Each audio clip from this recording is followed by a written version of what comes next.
Existen vidas que, aunque breves como un suspiro, resuenan a través de la eternidad. A primera vista, Carlo Acutis era el reflejo de su generación. Un adolescente de Milán que amaba los videojuegos, vestía jeans y calzaba zapatillas deportivas.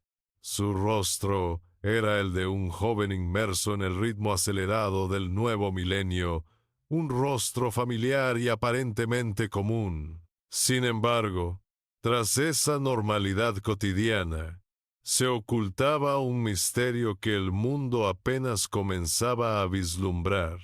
Una luz distinta en un alma joven. Detrás de la pantalla de su computadora y la familiaridad de su rutina, ardía un fuego de una intensidad inusual, un amor por lo sagrado que floreció espontáneamente, sin un aparente origen familiar o cultural que lo explicara. Era una sed de lo infinito, una conexión personal y profunda con Dios que se manifestaba en gestos sencillos pero elocuentes. Su alma parecía navegar en dos mundos a la vez, el digital y el divino, con una naturalidad que desconcertaba y fascinaba a quienes lo rodeaban. Esta dualidad definía su existencia. El mismo joven que programaba algoritmos con destreza y pasaba horas explorando el ciberespacio, era quien encontraba su plenitud en el silencio de una iglesia, arrodillado ante la Eucaristía. Carlo Acutis no veía contradicción entre sus zapatillas Nike y el rezo del rosario. En su vida, la modernidad no era un obstáculo para la fe, sino un instrumento, un nuevo púlpito desde el cual anunciar una verdad eterna. Demostró que la santidad no exige abandonar el propio tiempo, sino consagrarlo. Inevitablemente, surge la pregunta central que atraviesa su historia como un eco persistente. ¿Cómo pudo un joven de tan solo 15 años construir un legado espiritual tan vasto e indestructible? ¿De qué fuente bebía su alma para irradiar una certeza y una alegría que parecían ajenas a las dudas de su edad? Su trayectoria no es solo una biografía, sino una interpelación directa a nuestra época, un desafío que nos obliga a reconsiderar la naturaleza misma de la santidad en un mundo secularizado y tecnológico. Su paso por la tierra fue fugaz, pero su impacto se expandió con la velocidad de la luz, tocando millones de corazones en todos los continentes. La vida de Carlo Acutis se transformó en un testimonio universal, un faro que ilumina la posibilidad de la santidad en el aquí y el ahora. Su historia nos revela que una existencia no se mide por su duración, sino por su intensidad y su propósito. Lo que para el mundo parecía un final abrupto, fue en realidad el inicio de una misión que apenas comenzaba. En el corazón de una familia que vivía la fe con la discreción propia de la época, nació un alma que parecía recordar un lenguaje olvidado. La infancia de Carlo no fue marcada por una instrucción religiosa rigurosa, sino por un despertar espontáneo, una curiosidad que brotaba desde adentro. Antes de que pudiera comprender complejos dogmas, su espíritu ya reconocía lo sagrado. Sus primeras preguntas no eran sobre juguetes o juegos, sino sobre la naturaleza de Dios, dejando a sus padres en un estado de tierno asombro. A través de la mirada de su madre, Antonia, el mundo fue testigo de este florecimiento inexplicable. Ella observaba a su pequeño hijo detenerse frente a cada iglesia, pidiendo entrar con una insistencia que no admitía negativas. Veía cómo sus manos infantiles se juntaban instintivamente en oración, y cómo sus ojos se fijaban en el crucifijo con una devoción adulta. Era una fe que no había sido enseñada, sino que parecía haber llegado con él. Una memoria ancestral del cielo, impresa en su ser desde su concepción. Mientras otros niños de su edad coleccionaban figuras de acción, Carlo coleccionaba momentos de silencio ante el sagrario. Su amor por la Eucaristía se manifestó tempranamente. Una atracción magnética hacia lo que él llamaba su autopista al cielo. No era una obligación, sino una necesidad vital, como respirar o beber agua. Para él, cada iglesia era un hogar, cada tabernáculo una puerta abierta a un amigo que lo esperaba pacientemente, y cada visita un diálogo íntimo que nutría su alegría interior. Esta sensibilidad espiritual lo distinguía de sus compañeros de una manera sutil pero profunda. En el patio de la escuela era el primero en defender al más débil, en compartir su merienda con quien no tenía. Su compasión no nacía de una regla aprendida, sino de una comprensión innata del Evangelio. Veía en el rostro de cada persona, especialmente en los más pobres y olvidados, un reflejo de aquel a quien amaba en la Eucaristía, transformando la caridad en un gesto natural y cotidiano. La fuente de su sabiduría desconcertaba a todos. ¿Cómo podía un niño hablar del cielo con tanta certeza? ¿De dónde surgía su profundo anhelo por el rosario, que recitaba diariamente como una conversación con su Madre Celestial? Su vida era la prueba de que la fe no siempre es un legado familiar, sino a veces una irrupción divina, una semilla plantada directamente por la mano de Dios en el terreno fértil de un corazón puro, destinada a crecer contra toda expectativa. La fe de Carlos se convirtió en un faro que iluminó a su propia familia. Su madre, movida por la pureza y la coherencia de su hijo, inició su propio camino de conversión. Fue él, con su ejemplo sencillo y su amor desbordante, quien la llevó de vuelta al corazón de la iglesia. El niño se convirtió en maestro, el hijo en guía espiritual, demostrando que la santidad no tiene edad y que a menudo son los más pequeños quienes nos recuerdan las verdades más grandes. Su infancia fue un preludio silencioso de la misión que le aguardaba. Cada acto de bondad, cada oración susurrada en la penumbra de una capilla, cada gesto de amor hacia los marginados, era una nota que se añadía a una sinfonía celestial. Estaba construyendo, sin saberlo, los cimientos de un edificio espiritual que el mundo entero llegaría a admirar. Su vida cotidiana se teñía de una cualidad eterna, revelando que lo extraordinario a menudo se esconde en la simplicidad de un corazón entregado. Así, en la normalidad de Milán, crecía un niño cuyo espíritu ya habitaba en la inmensidad. No era un niño prodigio en las artes o las ciencias, sino en el arte de amar a Dios y al prójimo. Su infancia no fue simplemente una etapa de crecimiento, sino la primera revelación de un misterio, que en el cuerpo de un niño de su tiempo latía un corazón conectado directamente con la eternidad, preparándose para mostrarle al mundo un nuevo rostro de la santidad.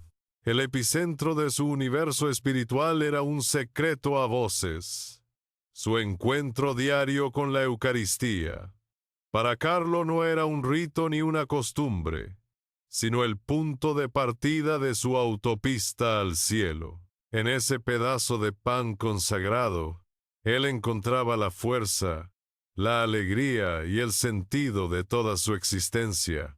Cada comunión era un diálogo íntimo, una fusión que lo recargaba de una energía divina, permitiéndole ver el mundo con los ojos de la fe y el corazón lleno de una paz incomprensible. Junto a este amor por Jesús sacramentado, florecía una devoción tierna y filial por la Virgen María. Él la consideraba su confidente más cercana, la madre que siempre lo tomaba de la mano para llevarlo seguro al encuentro con su hijo. El rezo diario del rosario no era una repetición monótona, sino una cadena de amor que lo anclaba al cielo. En la sencillez de cada Ave María, Carlo encontraba el refugio y la guía para navegar las complejidades de su joven vida con una madurez sorprendente. Pero Carlo no era un místico desconectado de su tiempo. Con una intuición profética, comprendió que el mundo digital, a menudo visto como una fuente de distracción, podía convertirse en un poderoso instrumento de evangelización. Vio en Internet un nuevo continente por conquistar para Cristo, un púlpito sin fronteras desde el cual compartir la belleza de la fe. Su computadora dejó de ser solo una herramienta de entretenimiento para transformarse en un altar, un taller donde forjaba nuevas formas de apostolado para el siglo XXI. De esta visión nació su proyecto más ambicioso: crear una exposición virtual que catalogara los milagros eucarísticos reconocidos por la Iglesia en todo el mundo. Impulsado por su amor a la Eucaristía, quería ofrecer a todos una prueba tangible de la presencia real de Jesús. Pasó años investigando, recopilando testimonios y diseñando una plataforma accesible para que cualquiera, desde cualquier lugar, pudiera asomarse a estos prodigios y fortalecer su fe. Su misión era hacer visible lo invisible a través de la tecnología. Su habitación se convirtió en el cuartel general de esta misión silenciosa. Entre libros de informática y textos de teología, Carlo dedicaba sus horas libres a programar y organizar el vasto material que había reunido. Cada línea de código era una oración, cada imagen subida un acto de adoración. Trabajaba con la precisión de un ingeniero y la devoción de un monje, demostrando que la santidad no requería huir del mundo, sino consagrar las herramientas y los talentos que éste nos ofrece para un propósito más elevado. Con esta obra, unió dos realidades que parecían irreconciliables: la fe milenaria y la tecnología de vanguardia. Fue un verdadero ciberapóstol, un pionero que hablaba el lenguaje de su generación para transmitir una verdad eterna. Demostró que era posible ser un experto en programación y al mismo tiempo un profundo contemplativo. Su vida se convirtió en un puente, enseñando a los jóvenes que sus pasiones y habilidades, incluso las más modernas, podían ser puestas al servicio de Dios y la evangelización de la cultura digital. Así, mientras el mundo lo veía como un adolescente aficionado a las computadoras, Carlo estaba tejiendo una red global de fe. Su proyecto no buscaba la fama personal, sino encender una luz de esperanza en la red. Sin hacer ruido, su trabajo comenzó a cruzar fronteras, inspirando a miles de personas a redescubrir el misterio de la Eucaristía. Estaba sentando las bases de un legado que florecería más allá de su propia vida, probando que un solo corazón ardiente puede iluminar el mundo entero. Pero la autopista de Carlo estaba a punto de tomar un desvío abrupto, un giro inesperado que pondría a prueba la solidez de su fe. A principios de octubre de 2006, lo que parecía una simple gripe reveló una verdad devastadora. una leucemia fulminante, la forma más agresiva de la enfermedad. La noticia cayó como un rayo en la tranquilidad de su hogar, un veredicto que para el mundo significaba el fin, pero que para él sería el comienzo de su ofrenda más grande y definitiva. Ingresado en el hospital de Monza, el ambiente estéril y la urgencia médica contrastaban radicalmente con la paz que emanaba de su interior. Mientras las máquinas monitoreaban el rápido deterioro de su cuerpo, su espíritu permanecía intacto, anclado en una certeza que desconcertaba a los médicos y enfermeras. No había en él rastro de miedo, ni de queja, ni de la desesperación tan natural en un joven que ve su futuro desvanecerse. Su mirada contenía una serenidad que no era de este mundo. Desde su lecho de dolor, con una lucidez que asombraba, Carlo hizo su declaración final. Con plena conciencia de su destino, ofreció cada uno de sus sufrimientos, los presentes y los que vendrían, por el Papa Benedicto XVI y por toda la Iglesia. No era la resignación de un vencido, sino el acto heroico de un alma que transforma el dolor en un don, la prueba en una oración y la muerte inminente en un acto de amor redentor por los demás. Su sonrisa, aunque debilitada, nunca desapareció de su rostro. Se preocupaba más por la incomodidad que pudiera causar a quienes lo atendían que por su propio padecimiento. «¿Estoy molestando mucho?», preguntaba con una gentileza que rompía el corazón. En aquellos últimos días, su cama de hospital no fue un lugar de agonía, sino una cátedra silenciosa desde donde impartió su lección más profunda. La alegría de quien se sabe amado por Dios no puede ser extinguida ni por el más intenso de los dolores. Para su madre, Antonia, aquellos días fueron un abismo de dolor indescriptible, la prueba más oscura que una madre puede enfrentar. Ver a su único hijo, lleno de vida y promesas, consumirse ante sus ojos, era una tortura que desgarraba el alma. Sin embargo, en medio de esa noche oscura, una luz extraña comenzó a filtrarse. Observando la paz de Carlo, recordó sus palabras, su constante hablar del cielo como su verdadera patria, y comprendió que había algo profético en su ser. La serenidad de su hijo no era una negación de la realidad, sino la aceptación de una realidad superior. Antonia comenzó a percibir que el sufrimiento de Carlo no era un final trágico, sino el sello de una vida coherente, la culminación de su camino de fe. El niño que la había guiado de vuelta a la iglesia ahora le mostraba cómo enfrentar la muerte, no como una derrota, sino como el umbral hacia el encuentro definitivo con el amigo que tanto había amado en la Eucaristía. El dolor de la pérdida se fue transformando en un asombro sagrado.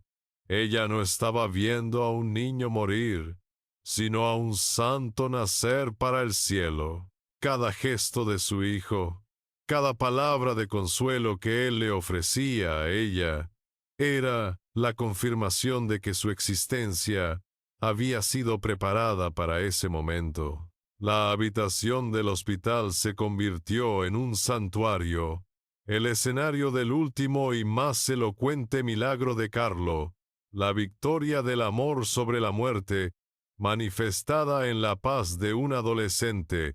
Así, la enfermedad que vino a arrebatarle la vida terrenal se convirtió, paradójicamente, en el instrumento que reveló la verdadera dimensión de su alma. La leucemia no fue el fin de su misión, sino su altavoz más potente.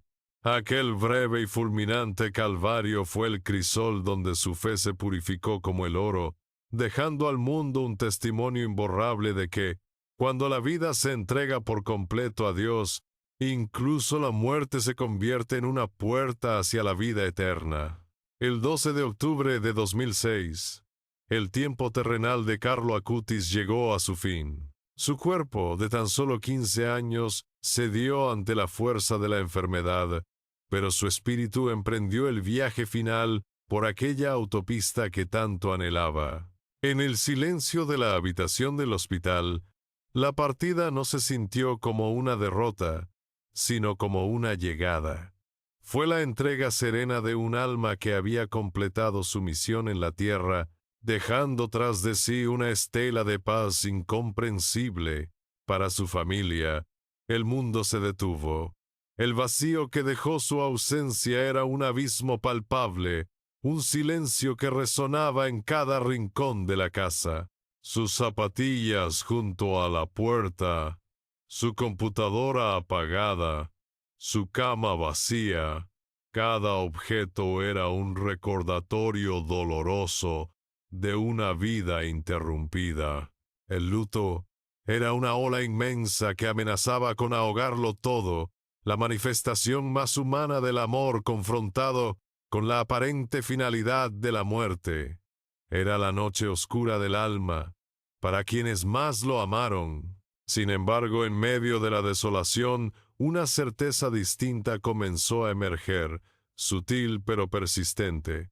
No era un final, sino una transformación. La paz con la que Carlo había enfrentado su calvario era una semilla plantada en el corazón de sus padres. Recordaban su constante certeza del cielo como el verdadero hogar, y comprendían que su hijo no había sido arrebatado, sino que había llegado a su destino. La fe no eliminaba el dolor de la pérdida, pero le otorgaba un nuevo significado. En ese crisol de dolor y esperanza, una de sus frases más célebres comenzó a resonar con la fuerza de un testamento. Todos nacen como originales, pero muchos mueren como fotocopias. Esta no era una simple reflexión adolescente, sino la clave para descifrar el propósito de su existencia. Carlo había vivido y muerto como un original, negándose a ser una copia descolorida de las expectativas del mundo. Su vida fue una audaz declaración de identidad, anclada en su relación única e irrepetible con Dios. Su originalidad radicaba precisamente en esa capacidad de integrar mundos aparentemente opuestos. Fue un santo con jeans y un apóstol digital, un místico de lo cotidiano.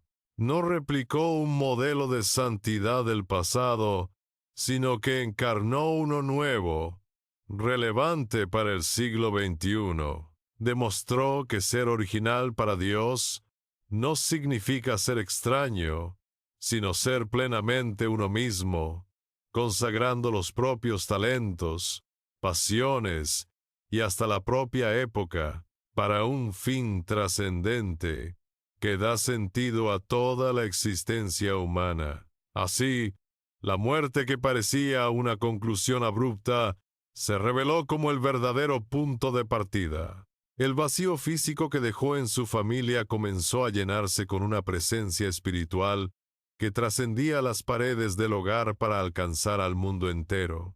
Su partida no fue una fuga, sino una siembra. La semilla de su testimonio, regada por el dolor de su ausencia, estaba destinada a germinar en millones de corazones, invitando a cada uno a abandonar la fotocopia y abrazar su propio y original camino al cielo. La noticia de su partida no se propagó como la crónica de una tragedia, sino como el eco de una victoria silenciosa. Lentamente, la historia de aquel joven que sonrió ante la muerte y ofreció su dolor comenzó a cruzar los muros del hospital.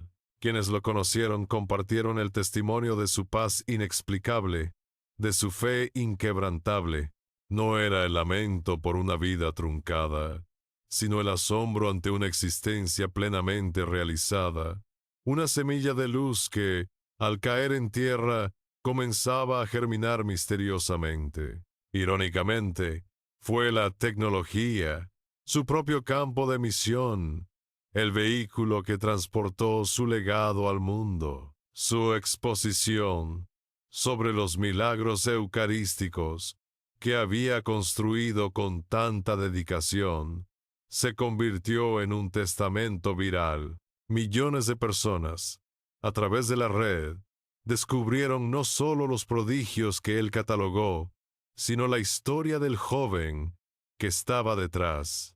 El ciberapóstol había lanzado su mensaje en una botella digital, y ahora las corrientes del ciberespacio la llevaban a todas las orillas. Pronto, los testimonios comenzaron a florecer desde los rincones más inesperados del planeta. Historias de conversiones profundas, de jóvenes que redescubrían la fe, de oraciones contestadas a través de su intercesión. Se hablaba de una presencia amiga, de un hermano en el cielo que comprendía el lenguaje de su tiempo.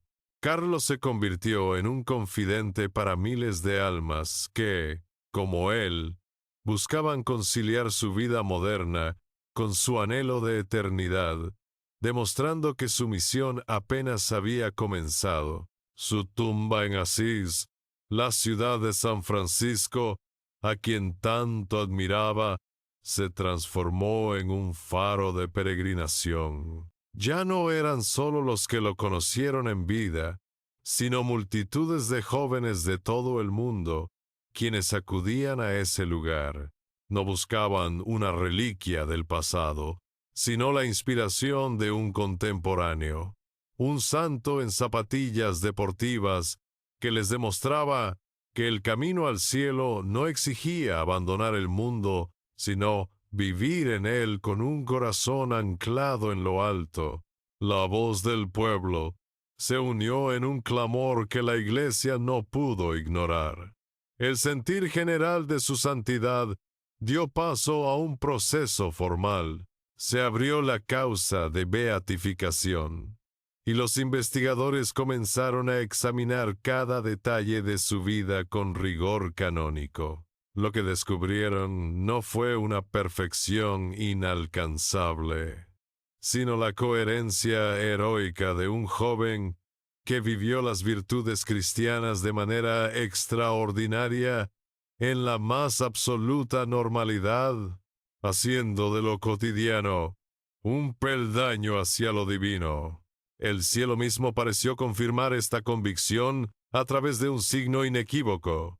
Un niño en Brasil, desahuciado por los médicos a causa de una grave malformación, fue sanado de manera instantánea e inexplicable por la ciencia tras tocar una reliquia de Carlo. Este milagro, estudiado y aprobado, se convirtió en el sello divino que autenticaba el camino de fe del joven milanés, abriendo oficialmente las puertas para su reconocimiento como beato por parte de la Iglesia Universal.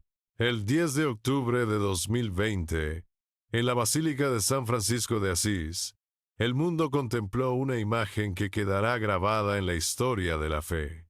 La proclamación del beato Carlo Acutis no reveló el rostro de un mártir antiguo o una asceta medieval, sino el de un adolescente de su tiempo, sonriente, vestido con una sudadera. La santidad adquiría un nuevo rostro, familiar y cercano, demostrando a toda una generación que el llamado a ser santos es para todos, aquí y ahora. Se le ha llamado el primer beato del milenio o el ciberapóstol de la Eucaristía, títulos que intentan capturar la esencia de su carisma único. Carlo no huyó del mundo digital, lo habitó y lo consagró, transformándolo en un nuevo areópago para el anuncio del Evangelio. Enseñó que cada clic Cada código, cada conexión puede ser un puente hacia Dios si está animado por el amor. Su vida es una guía para navegar la era digital sin perder el alma. Su legado trasciende los confines de la Iglesia Católica para convertirse en un llamado universal a la autenticidad. Su famosa frase, "No nacer para hacer fotocopias", resuena como un himno para una juventud a menudo presionada por la conformidad. Carlo invita a cada persona a descubrir su originalidad única, ese diseño irrepetible que Dios ha soñado para cada uno, y a vivirlo con valentía, coherencia y alegría, convirtiendo la propia vida en una obra maestra de amor y propósito. Así, la historia de Carlo Acutis no concluye con su beatificación, sino que se abre como una invitación permanente. Su autopista al cielo ya no es solo su camino personal, sino una ruta señalizada y accesible para todos. Su breve paso por la tierra se ha convertido en una luz inextinguible. Un recordatorio de que la verdadera medida de una vida no son los años, sino la capacidad de amar, nos deja una pregunta fundamental. ¿Estamos viviendo como originales o nos conformamos con ser una copia más? Carlo Acutis no fue simplemente un adolescente piadoso, sino un verdadero profeta para su generación. Su vida fue una exégesis viviente del Evangelio en el lenguaje del nuevo milenio. Intuyó que la santidad no consistía en rechazar el presente, sino en impregnarlo de eternidad. Comprendió que las redes digitales, los algoritmos y la cultura global no eran obstáculos para Dios, sino nuevos púlpitos desde los cuales anunciar la belleza de una fe que no envejece, sino que se renueva con cada alma que la abraza. Por eso, su historia no es un relicario para ser admirado con distancia, sino un espejo que nos interpela directamente. No es la vida de un santo encerrado en un vitral, inalcanzable y lejano, sino la de un amigo que camina a nuestro lado con zapatillas deportivas y una sonrisa. Su testimonio derriba los muros que hemos construido entre lo sagrado y lo cotidiano, recordándonos que el cielo no es una meta lejana, sino una presencia que se cultiva en la normalidad de cada día. Su legado nos deja una pregunta que resuena en el silencio de nuestro corazón. ¿Qué estamos haciendo con nuestro tiempo, con nuestros talentos, con nuestra propia originalidad? Él consagró su inteligencia para crear puentes de fe en el mundo digital, su corazón para amar a los marginados y su juventud para demostrar que una vida entregada a Dios es la aventura más plena que existe. Nos desafía a encontrar nuestra propia misión, a santificar las herramientas que el siglo XXI ha puesto en nuestras manos. En el fondo de su mensaje late una única verdad: el amor. Su vida entera fue un eco del amor que encontraba cada día en la Eucaristía, un amor que no se guardaba, sino que se derramaba en gestos de caridad, en paciencia ante la enfermedad y en una alegría que ni la muerte pudo arrebatarle. Nos enseña que la santidad no es un conjunto de reglas, sino la consecuencia natural de un corazón que se ha dejado amar por Dios y que responde con amor. La autopista al cielo, que él tanto mencionaba, no es una construcción futura, sino una realidad que se edifica en el ahora. Cada acto de perdón, cada momento de oración, cada gesto de servicio al prójimo es un tramo más en ese camino personal hacia la plenitud. Carlo nos mostró que no hay que esperar a circunstancias extraordinarias para comenzar a vivir con un propósito eterno. La santidad es una decisión que se toma hoy, en la simplicidad de nuestra rutina y de nuestras responsabilidades. Su paso por la tierra fue como el de una estrella fugaz, pero su luz no se ha extinguido, se ha multiplicado en incontables corazones. La historia de Carlo Acutis es una sinfonía concluida en solo 15 años, cuyas notas finales no son de tristeza, sino de esperanza. Su vida es una invitación abierta, una llamada a despertar del letargo de la mediocridad y a atrevernos a ser los santos que este nuevo milenio necesita, originales, audaces y profundamente enamorados de la vida y de su Creador.